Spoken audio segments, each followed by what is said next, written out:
April 10-11ங்க. பிரதனையோட அப்பா பேசுகிறேங்க. April 10-11ங்க. Kavinkumar Eswaramoorthy சித்ராதேவியோட மகனுங்க. Lotus Mahal திருமண மண்டபத்தில் திருமணம் பண்ணோம். எல்லாம் பேசி, அந்த வீட்டிலேருந்தும் பேசி, நம்ம வீட்லேயும் பேசி எல்லாம் விசாரித்து தான் பண்ணோம்.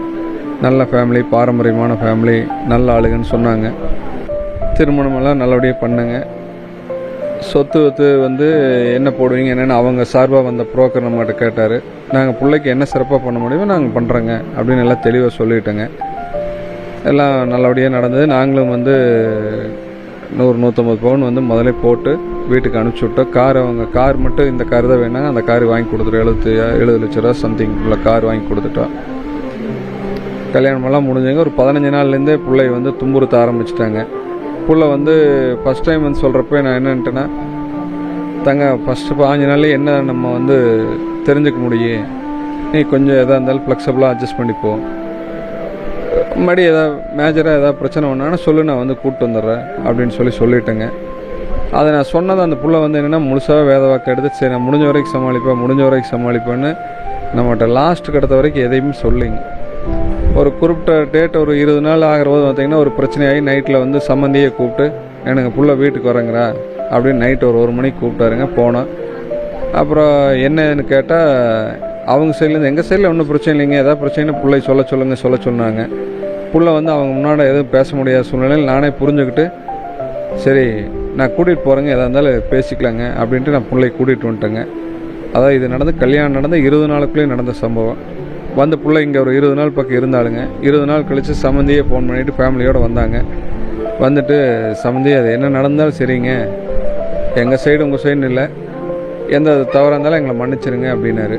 நான் இருந்துட்டு புள்ள மேலே ஏதாவது தவறு இருந்தால் சொல்லுங்கள், உங்களை மன்னிக்கிற அளவுக்கு நான் பெரிய ஆள் இல்லை, சம்மந்திக்குள்ளே அதுவும் வேண்டியதில்லை, புள்ள மேலே ஏதாவது தவறு இருந்தால் சொல்லுங்கள், நான் புத்தி மாதிரி சொல்லி விட்றேன், புள்ள மேலெல்லாம் ஒன்றும் தப்பு இல்லைங்க அப்படின்னாரு. சரி நான் அவனு ஏன்னா அவங்களே வந்து 3 பேர் வந்து நேரடியாக மன்னிப்பு கேட்குற போது சரி ரைட்டுன்னு ஒன்று பேசிவிட்டு சரி 2 நாள் அனுப்பிச்சி விட்றேன்ட்டு அப்புறம் 2 நாள் கழித்து நான் அனுப்பிச்சி விட்டேங்க. போய் மடியும் பார்த்திங்கன்னா 1 வாரம் 10 நாள் தான் நல்லா இருந்திருக்கேன். மடியும் பார்த்திங்கன்னா நகையெல்லாம் எங்கே நகை கம்மியாக தான் கொண்டு வந்துருக்குறேன், நகை பூரா தங்கம்மா, ஒரிஜினல் தங்கம்மா, இந்த மாதிரி நகையெல்லாம் வந்து நான் கேட்டேன்னு சொல்லக்கூடாது, நீயாவே அப்பா கிட்ட கேட்டு நகையெல்லாம் என்ன இங்கே எட்டு வருவானு. எங்கள் வழக்கத்துலலாம் வந்து நகையெல்லாம் முந்தின நாள் கல்யாணத்துக்கு முந்தின நாளே நைட்டு கும்பிட்டாரில் காமிச்சிருவாங்க, இவ்வளோ பவுன் இருக்குது இத்தனை நகை இருக்குன்னு. நீங்கள் அதெல்லாம் காமிக்கல, இதெல்லாம் எனக்கு வந்து நீ இதெல்லாம் நீயே கேட்குற மாதிரி கேட்டு சொல்லிடுவோண்ணே, நான் கேட்டேன்னு சொல்லக்கூடாது அப்படின்னு சொல்லி அதுக்கப்புறம் ஒன்றொன்னாங்க. அவங்க சைடில் மாமியார் ஒரு பக்கம், மாமனார் ஒரு பக்கம். பையன் வந்து பார்த்திங்கன்னா ஃபிசிக்கலாக பிள்ளை வந்து ரொம்ப துன்புறுத்திக்கிறாரு. நைட்லலாம் வந்து பார்த்திங்கன்னா படாத பாடுபடுத்தியிருக்கா அப்படிங்க. அது வந்து அதெல்லாம் ஏன்னா அப்பா அம்மா கிட்டதையோ இல்லை ஊர் உலகத்தையோ சொல்கிற அளவுக்கு இல்லை, சொல்கிற மாதிரி விஷயம் வந்து புள்ள சொல்லியிருப்பேன். புள்ள வந்து கம்ப்யூட்டர் சயின்ஸ் படிச்சிருக்காளுங்க, எல்லா டேலண்ட் இருக்குது. ஒரு தொழிலை வந்து 1 வருஷமாக சொந்தமாக செஞ்சுட்டு இருந்தவங்களுங்க, 10-30 பேர் அவங்ககிட்ட வேலை செஞ்சுட்டு இருந்தாங்க. அப்படிப்பட்ட புள்ள வந்து இந்த பிரச்சனையை கூட ஃபேஸ் பண்ண முடியாது இல்லை. என்னென்னா சொல்ல முடியிற விஷயத்த அப்பா அம்மாட்ட சொல்ல முடியும், வேறு சொல்ல முடியாத விஷயத்த எப்படி சொல்லாங்க. அவளும் முடிஞ்ச வரைக்கும் சரி மேனேஜ்மெண்ட் பண்ணலாம் அப்படிங்கிற கட்டத்தில் வந்து சொல்லலை. அப்புறம் கடைசியாக இப்போ இறக்குறக்கு 1 வாரத்துக்கு முன்னாடி மாப்பிள்ளை வந்து என்னாரு, மாமா ஒரு 2 நாளைக்கு இங்கே இருக்கிறவங்களுங்க கொண்டு வந்து விட்டு வரேன்னாங்க. சரி பரவாயில்ல கொண்டு வந்து விடுங்கன்னு. நைட்டு அவர் ஷார்ட் போட்டு போயிட்டார். அடுத்த நாள் காலையில் வந்தாருங்க, ஷார்ட் போட்டு போயிட்டார். அந்த அன்னைக்கு சாயங்காலம் தான் நான் பொண்ணுக்கிட்ட கேட்குறேங்க, ஏஞ்சாமி மூஞ்சியெல்லாம் சோர்ந்து கிடக்குது, என்ன பிரச்சனை அப்படின்னு கேட்குறேன். அப்போ பிள்ளை என்னங்கிறேன்னா, அப்போ ஒன்றும் இல்லைங்க, நீங்களே சொல்லியிருக்கீங்க தீர்க்க முடியாத பிரச்சனை எதில் பேசி தீர்த்துக்கலான்னு, நான் முடிஞ்ச வரைக்கும் ட்ரை பண்ணுறேன், அப்படி முடியலைன்னா கண்டிப்பாக உங்கள்கிட்ட சொல்கிறேன் அப்படிங்கிறேன். நான் அதுக்கு அடுத்து என்ன சொல்கிறேன்னா, தங்க சரி பிரச்சனை என்னன்னு எங்கிட்ட சொல்ல வேண்டாம், நீ 15 நாளைக்கு எங்கே ஏறு, 15 நாள் கழித்து போய்க்கலாம், 15 நாள் கழித்து உனக்கு போகலான்னு தோணுச்சுன்னா பிரச்சனை எங்கிட்ட சொல்லு, இல்லைன்னா அதுவும் வேண்டாம் இங்கே இருந்துக்குங்கிறேங்க. சரிங்கப்பான்ட்டு அப்புறம் 3 நாள் கழித்து அவங்க வரேன்னு சொன்னாங்க. நாளைக்கு வருவாங்கப்போ, வந்தால் என்ன சொல்கிறதுன்னு கேட்டாருங்க. நீ ஃபோன் எடுக்க வேண்டாம், நான் பேசிக்கிறேன், 15 நாள் கழித்து புள்ள வருவான்னு பேசிக்கிறேன் அப்படிங்கிறேங்க. சரின்னு இந்த சம்மெல்லாம் நடந்து முடிஞ்சிருச்சுங்க. இந்த கேப்பில் நான் எங்கிட்ட வந்து புதன்கிழமைக்கு பேசுகிற ஆளுங்க. வியாழக்கிழமை காலையில் இதே மாதிரி மறுபடியும் நானும் பொண்ணு வெளியில் போயிட்டேன். சம்மந்தி, மருமகன், அவன் மாமியார் 3 பேரும் வந்து வீட்டில் வந்து சம்மந்தி என்ன நடந்தாலும் சரி மன்னிச்சுக்குங்க, எங்களை மன்னிச்சிருங்க, பிள்ளை வந்து சாயங்காலம் அனுப்பிச்சி வைங்கன்னு சொல்லிட்டு போகிறாங்க. அதுக்கும் வந்து வீட்டில் என்னென்னுக்கு அப்படி நீங்கள் என்ன தான் அப்பா மகனாக இருந்தால் கூட கல்யாணத்துக்கு முன்னாடி நீங்கள் எப்படி இருந்தே பரவாயில்ல, இப்போ கல்யாணம் ஆயிடுச்சு, அப்பா அம்மானா திட்டுறக்கு அடிக்கிறதுக்கு கூட உரிமை இருக்குது. அதை நீங்கள் உங்கள் ரூமுக்குள்ள வச்சு பண்ணுங்கள், புள்ள முன்னாடி வச்சு பண்ணால் பிள்ளைக்கும் சங்கட்டா, உங்களுக்கும் ஒரு மரியாதை இருக்காது அப்படின்னு சொன்னால் சரிங்க சம்மந்தி இருந்தாலும் சாயங்காலம் பேசிட்டு அனுப்பிச்சுடுங்கன்னு சொல்லி அனுப்பிச்சி விட்டாங்க. நான் வந்து எதாக இருந்தாலும் 5 நாள் கழித்து பேசிக்கலாங்கிற முடிவோடு இருந்துட்டேன். அடுத்த நாள் காலையில் கோயிலுக்கு போயிட்டு வரனாலுங்க, கோயிலுக்கு போய் சாமியெல்லாம் கும்பிட்டு எங்களுக்கு பிரசாதம் வாங்கிட்டேன். 12:05 ஃபோன் பண்ணி அம்மா நான் ஒரு 3/4 மணி நேரத்தில் வரேன்னு சொல்கிறானுங்க. எங்கள் ரிலேஷன் அதே கோயிலில் இருந்திருக்காரு. 11:30 மணிக்கு சாமி கும்பிட்டது, பிரசாதம் வாங்கிட்டு வண்டி ஏறின வரைக்கும் எல்லாமே அவர் சொல்கிறாரு. புள்ள வந்து வர்றாளுங்க, நான் அவளை கிராஸ் பண்ணி தான் போகிறேன். அது வரைக்கும் நானும் அங்கே அன்னதான கூடத்தில் இருந்தேன், எல்லாம் பார்த்துட்டு தான் இருந்தேங்கிறாளுங்க. அந்த 11:30 மணிக்கு மேலே அந்த 12:30க்குள்ளே அந்த 1 மணி நேரத்தில் என்ன சம்பவம் நடந்துங்கிறத இப்போ கேள்விக்குறியாக்குது. என்னோடய புள்ள வாழ்க்கை வீணாக போனதுக்கு காரணம் இதில். இடையில ஒரு பாயிண்ட் அந்த வாய்ஸ் ரெக்கார்டில் என்ன போட்டிருக்கானா, மாப்பிள்ளை வந்து ஃபோன் பண்ணி இங்கே நடந்ததெல்லாம் நீ அப்பா அம்மாட்ட சொன்னீங்கன்னா நான் சூசைட் பண்ணிக்குவேன் அப்படின்னு சொல்லி மிரட்டிட்டு நிற்கிறேன்னு சொல்லி மிரட்டிட்டு ஃபோனை கட் பண்ணிட்டாடி. அன்னதானத்துக்கு கொடுத்துக்கு அப்புறம் அன்னதானம் சாப்பிட்டு எங்களுக்கு அன்னதானம் வாங்கினதுக்கப்புறம் நடந்த சம்பவம்.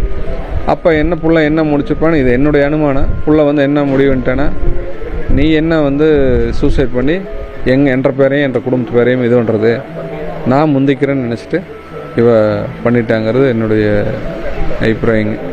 ஆனால் இங்கே வரணும், வீட்டுக்கு வரணும், இங்கேயே இருக்கணுங்கிறதுல அவள் தெளிவாக இருந்திருக்கிறான். அந்த 1 மணி நேரத்தில் 11:30 மணிலேருந்து நடந்த 12 மணிக்குள்ள 12:30 நடந்த சம்பவம் தான் என்னோடய புள்ள வாழ்க்கை வீணாக போனதுக்கு முதல் காரணங்க. அதே மாதிரி ரெக்கார்டு வந்து எங்களுக்கு ஹாஸ்பிட்டலில் எங்களுக்கு அனுப்பிச்சப்போ நாங்கள் வந்து அங்கே போயிட்டுருக்குறோம். வேறு ஒருத்தர் அங்கேருந்து ஃபோன் பண்ணி பொண்ணு இந்த மாதிரி காருக்கு இருக்கான்னு சொன்னோன்னு நாங்கள் போகிறோம், ஆம்புலன்ஸ் எடுத்துகிட்டு போகிறாங்க. போகிறக்குள்ள உசுர் போயிடுச்சு. எடுத்துகிட்டு வந்தோடனே என்ற செல்லையும் வாங்கிட்டாங்க, பொண்ணு செல்லையும் வாங்கிட்டாங்க ஸ்டேஷனில். நைட் 8:30 மணிக்கு தான் வந்து செல்லை கொடுக்குறாங்க.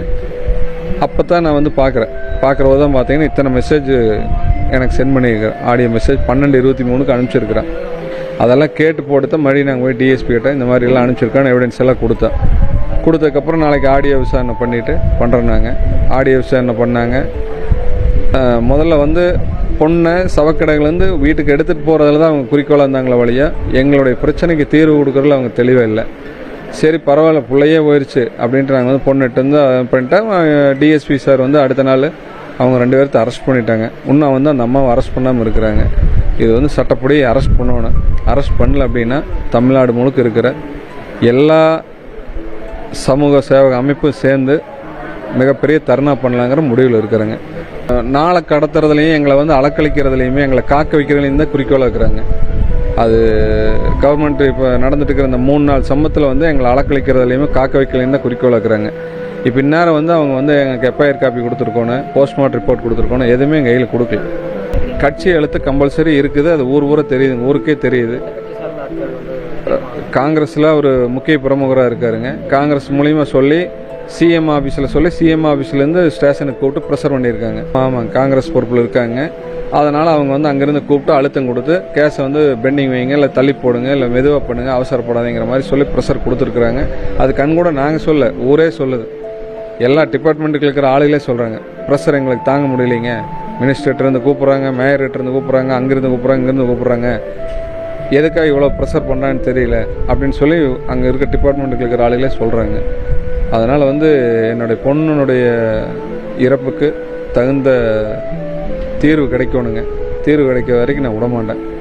எதிர்கட்சி தலைவர்கிட்ட என்னுடைய பொண்ணுக்கு நீதி வேண்டும் அப்படின்னு சொல்லித்தான் கொடுத்துருக்குறேங்க. அவரும் நான் சரி பார்க்குறேன், சட்டப்படி என்னால் என்ன ஹெல்ப் பண்ண முடியும் பண்ணுறேன் அப்படின்னு சொல்லி அவரும் ஒரு வாக்குறுதி கொடுத்துருக்காரு. அவரை பார்த்து நல்லபடியாக கொடுத்துட்டு தான் வந்துருக்குறேங்க. எனக்கு இங்கே இருக்கிற காவல்துறை கண்காணிப்பாளர் ஆடியோவாகட்டுங்க, இவங்கெல்லாம் எனக்கு நல்லபடியாக ஒத்துழைச்சி, அதான் நான் என்ன எனக்கு சாதகமானு சொல்லிங்க. பொண்ணுடைய இறப்புக்கு காரணம் இந்த வரதட்சணை பிரச்சனைங்கிறது நான் சொல்ல வேண்டியதில்லை, இன்றைக்கி உலகம் முழுக்க தெரிஞ்சு போச்சு. அதையே இவங்க தகுந்த ஆதாரத்தோட தகுந்த சட்டப்படி தகுந்த சட்டப்பிரிவுகளோட போட்டு வழக்கை வந்து எனக்கு நல்லபடியாக முடிச்சு கொடுக்கணுங்கிறது என்னுடைய ஒரே வேண்டுதல். அப்போ தான் என்னுடைய பிள்ளையினுடைய ஆத்ம சாந்தி அடையும். அவங்க பண நகை இந்த கான்செப்டை தவிர்த்து அவங்க வேறு எதுலேயுமே இல்லைங்க. பிள்ளையினுடைய கேரக்டரை தப்பு சொல்ல, பிள்ளையினுடைய வேலையில் குறை சொல்ல முடியல, பிள்ளை பற்றி எந்த வேலையிலையுமே அவங்க குறை சொல்ல முடியல. பிள்ளைகிட்டேருந்து சொத்தை மட்டும்தான் எதிர்பார்த்துக்கிறாங்க.